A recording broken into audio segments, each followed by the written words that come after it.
morgue. Parfois ici, j'y vais le lundi et le mardi, parce que moi, je vais pour une incinération des déchets hospitaliers. Et je suis avec mes amis Evina Eric, je suis avec Ondoa, je suis avec Disons donc que tu es habitué à ces choses. Oui, je suis habitué à être là-bas. Je suis habitué à être là-bas tous les lundis et les mardis, je suis avec mes amis morbiers. Et c'est un métier que j'aime beaucoup. Parfois ici. Et pourquoi tu n'exerces non pas là-bas? Je n'exerce pas, pourquoi? Parce que... Tu as posé comme une demande? Non, parfois ici, j'ai pas posé de demande. Dans la morgue, au niveau de la morgue, oui. Est-ce qu'il n'y a pas quand même des esprits bizarres qui aiment ce genre d'endroit? Des esprits maléfiques.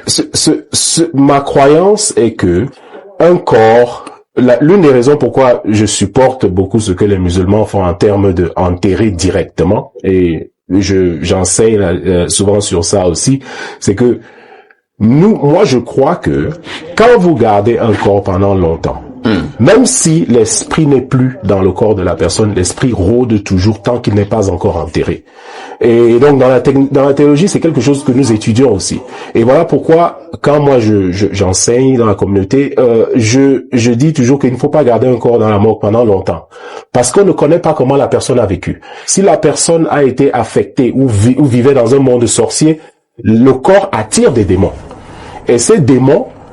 Alors, la problématique de ce matin porte sur un métier tout particulier. Quelle sera votre réaction si vous apprenez que votre partenaire, elle peut être une femme, elle peut être un homme, travaille à la morgue? C'est la problématique de ce matin. Jeanne Vendange, je vous passe rapidement la parole parce que vous êtes une dame. Alors, vous faites connaissance d'un homme, vous vivez pendant 6 mois, peut-être même 1 an. Il y a des couples comme ça, hein, entre guillemets. Tu ne sais pas exactement même ce que ton homme fait, ou alors il te dit qu'il fait dans les affaires. Parce que c'est habituellement l'expression usuelle, je fais dans les affaires. 1 an plus tard, toi tu vas à une levée de corps à l'hôpital central, c'est un hôpital qui me vient en tête, et tu découvres ton homme, ton copain, qui est en train de faire le travail du morguier. Quelle sera ta réaction? Ici, ça me fait rire. Ah bon? Déjà, moi-même, j'ai effectué à la morgue. Hein. Vous avez travaillé à la morgue? J'ai fait un stage professionnel. Que lorsque mon établissement m'a envoyé à l'hôpital gynéco de Yaoundé, là, j'étais envoyé comme étudiante professionnelle sur le plan des ressources humaines. Et mon chef, qui était Madame Aka, elle me dit non, on va t'envoyer aux affaires générales. Et dans les affaires générales, Toi, tu n'as pas compris d'abord ce que c'est que les affaires générales. J'étais enceinte. Chose curieuse. J'étais jamais passée dans une morgue. Bon, peut-être quand ma maman était décédée, mais j'étais encore toute petite. Moi, je ne connaissais pas. Je suis partie, j'étais avec une collègue Berlin, qui est à Douala actuellement.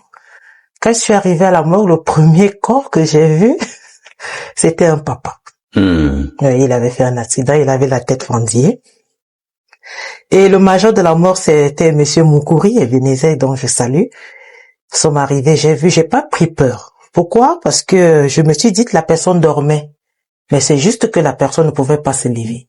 J'ai pas pris peur. Et nous avons continué comme ça. Je venais là pendant 3 mois parce que mon stage, il était de 2 mois. Ça devient un peu intéressant là. Lors de ce fameux stage, vous avez donc lavé les corps? Oui, j'étais là avec Ebenezer, le major. Est-ce que vous avez lavé les corps? Bien sûr.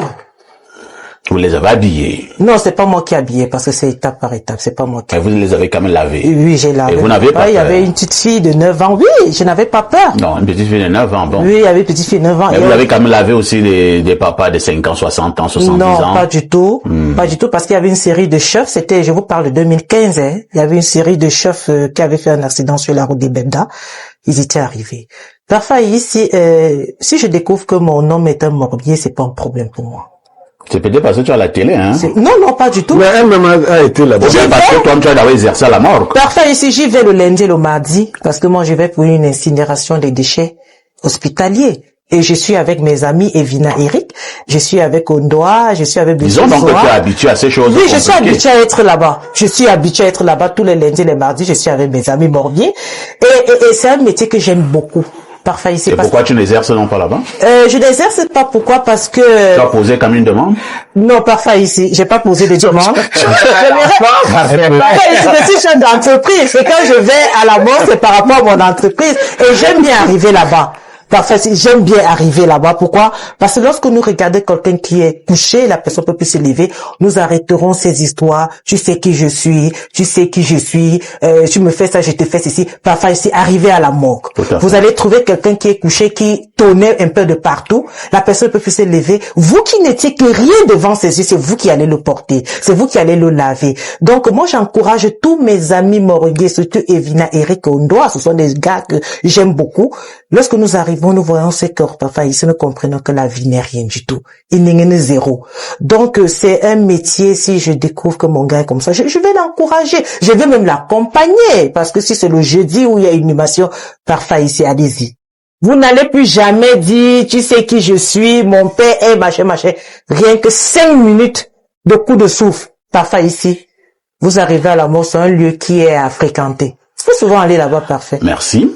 Alex Niamek, si vous découvrez donc que votre partenaire travaille à la morgue, comme certains l'ont dit, pratiquement la majorité sont en train de le dire, même comme j'insiste que peut-être parce que nous sommes à la télé, vous dites qu'il n'y a pas de choc émotionnel que vous allez recevoir, vous allez même plutôt l'embrasser à la bouche, vous allez dire mais c'est formidable, c'est le métier que je souhaitais même pour toi, c'est ça? Pour moi, c'est 3 choses. Première des choses, la plus grande trahison sera le fait que la personne ne m'a pas dit. On oublie ce côté. Okay. Donc, deuxième des choses, c'est oui, nous avons peur de la mort, mais aussi en Afrique, nous sommes dans une société très superstitieuse. Et donc, on se met dans la tête que, en plus du fait que nous avons peur de la mort, mais aussi, il y a certaines personnes que vous gardez dans la morgue qui vivent des expériences différentes. Si vous vivez dans une maison qui est beaucoup plus, je peux dire, moins croyante ou alors beaucoup plus dans des actes de sorcellerie, vous avez des corps qui peuvent effectivement créer problème dans la morgue. Il y a effectivement les gens donc, qui... Si quelqu'un est mort, il n'est pas mort.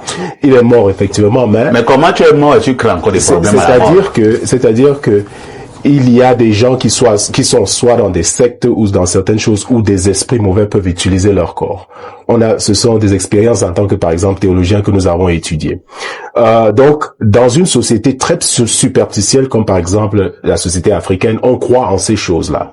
On croit que il y a des possibilités que mon partenaire qui travaille dans une morgue peut avoir des expériences avec des autres esprits et que ça peut affecter notre couple. Très bien, c'est la question que je voulais poser. Parce que je voulais justement poser cette question parce que on est très beau sur ce plateau, hein, très élégant, on accepte, c'est bien, morguier vraiment, c'est le plus beau métier du monde. Jeanne veut m'embrasser tous les morguiers du Cameroun, et tout. Alors, allons vraiment en profondeur. Un monsieur qui a pour métier manipuler les corps au quotidien, est-ce qu'il n'y a pas quand même un problème d'honte que ce monsieur peut aussi entraîner avec lui lorsque il est ton partenaire ou bien ta partenaire? Oui. Et tout ça commence dans la société dans laquelle nous vivons. Par exemple, pour nous qui vivons dans les sociétés occidentales, la manière dont ils vivent leur foi est différente de nous qui vivons la nôtre en Afrique. Donc en Afrique, avec ce que nous voyons, il y a des possibilités que nous soyons en contact avec des esprits qui ne sont pas qui peuvent créer problème dans nos familles. Voilà pourquoi c'est important de parler de ces choses-là. Quand nous avons des connexions avec des choses superstitieuses, parce que la mort elle-même, c'est une transition entre la vie que nous menons ici et celle que nous avons. Dans la mort, au niveau de la mort, oui. Est-ce qu'il n'y a pas quand même des esprits bizarres qui aiment ce genre d'endroit? Des esprits maléfiques. Ma croyance est que un corps, l'une des raisons pourquoi je supporte beaucoup ce que les musulmans font en termes de enterrer directement, et j'enseigne souvent sur ça aussi, c'est que moi je crois que quand vous gardez un corps pendant longtemps, Même si l'esprit n'est plus dans le corps de la personne, l'esprit rôde toujours tant qu'il n'est pas encore enterré. Et donc dans la théologie, c'est quelque chose que nous étudions aussi. Et voilà pourquoi quand moi j'enseigne dans la communauté, je dis toujours qu'il ne faut pas garder un corps dans la morgue pendant longtemps, parce qu'on ne connaît pas comment la personne a vécu. Si la personne a été affectée ou vivait dans un monde sorcier, le corps attire des démons. Et ces démons, comme par exemple on le voit dans la Bible où Jésus chasse les démons des porcs ou bien quoi que ce soit, il y a des démons qui habitent des corps. Ça existe.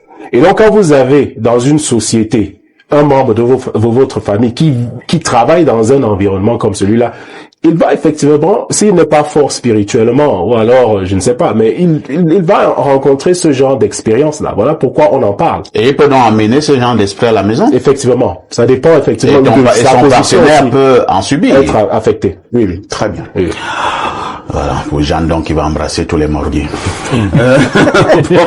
Bien Blériot, toi qui es habitué des situations compliquées et bizarres. Ce matin, nous parlons des morguiers qu'on appelle vulgairement. Et ici, c'est vrai que c'est pas le nom scientifique. C'est toi qui maîtrises bien le nom scientifique tout à l'heure. Tu vas nous le redonner. Est-ce que c'est facile de vivre avec quelqu'un qui travaille dans un morgue et que vous puissiez vous épanouir dans votre relation, dans votre amour? Bon, il faut peut-être... Alex Niemek est très pertinent. Peut-être que c'est une affaire de Niemek. Il faut rentrer dans l'historique. Avant la création de cette science médicale qu'on appelle la thanatopraxie, nous avions traditionnellement une manière de gérer les corps. Oui. Et ce n'est pas tout le monde qui touchait au corps. Il y avait quelques initiés. Donc, c'est pas tout le monde. On initiait certaines personnes à manipuler les corps. Dans ma tradition, le corps est quelque chose de dangereux. Le corps, quand quelqu'un meurt, ce n'est plus tout le monde qui y touche. D'ailleurs, nous accusons même les femmes qui osent laver les morts. Oui. Chez les Bassa, les femmes ne lavent pas les morts. Bon, les femmes ont commencé, quand elles ont été initiées dans une partie du Mbok, à s'occuper des femmes, parce que on trouvait déjà indécent que les hommes touchent l'intimité des femmes.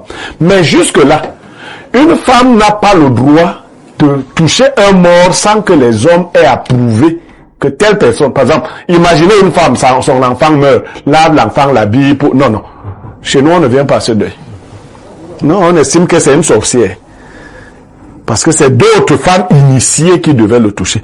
Donc nous sommes partis d'une tradition où ce sont les initiés qui s'occupaient des corps. Et c'était donc des gens un peu bizarres dans les villages. C'était d'abord des médecins traditionnels et autres. Ensuite, je prends le cas du Cameroun. Nos premiers thanatopracteurs, des gens comme Ndoumbe, étaient grands laids. Prenaient le banga. Avec en général aussi, ils avaient, oui, parce que pour ceux qui ont connu Ndoumbe comme morguier, il faisait peur. Et il voulait que les gens aient peur de lui. Nous avons donc intégré tous ces schémas-là. Maintenant, l'Occident a sa manière de faire fonctionner. L'Occident enlève la mystification sur les choses. Avant le thanatopracteur, que l'on appelle vulgairement morguier, dites-vous donc que si vous avez simplement votre partenaire qui travaille à l'hôpital, il vous expose. Parce que le malade est plus dangereux que le mort. Oui, le malade est plus dangereux. Il y a des malades qui vous transmettent leur maladie. Il y a des gens qui sont malades. Mais qu'est-ce que la médecine moderne fait donc? Et moi, j'ai eu la chance d'avoir une amie qui était morguière ou thanatopracticienne. Une amie comment? Oui, une amie. Une copine? Une amie. Non, on était pressé. Je suis donc allé au Kosovo. Non, on n'allait pas au Kosovo. Ça, c'est on n'allait pas au Kosovo. Elle était limitée. Non, elle était limitée. Qu'est-ce qu'elle me dit? Première chose, elle a été formée. Elle n'a pas été formée par les Ndoumbe. Elle a été formée dans une école. La première chose qu'on lui a enseignée, c'est que ce que nous appelons le corps s'appelle là-bas le déchet. Ah, c'est choquant. Hein. Ah, et je lui dis, mais comment on peut appeler le corps de quelqu'un le déchet? Elle me dit qu'on nous met dans une certaine psychologie pour que nous traitions ces gens-là avec détachement.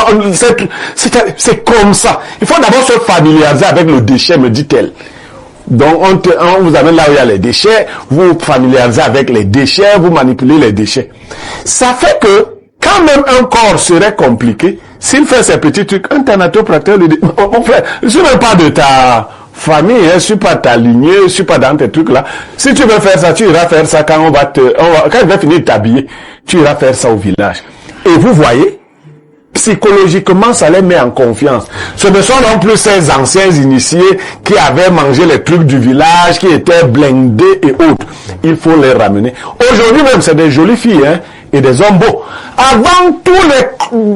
Bon, il y a le morgue, il y a le thanatopracteur, mais il y a aussi le croque-mort. Le croque-mort, c'est l'individu qui conduit le corps jusqu'à la mort. C'est pas celui qui croque le mort? Non. Lui, c'est le croque-mort.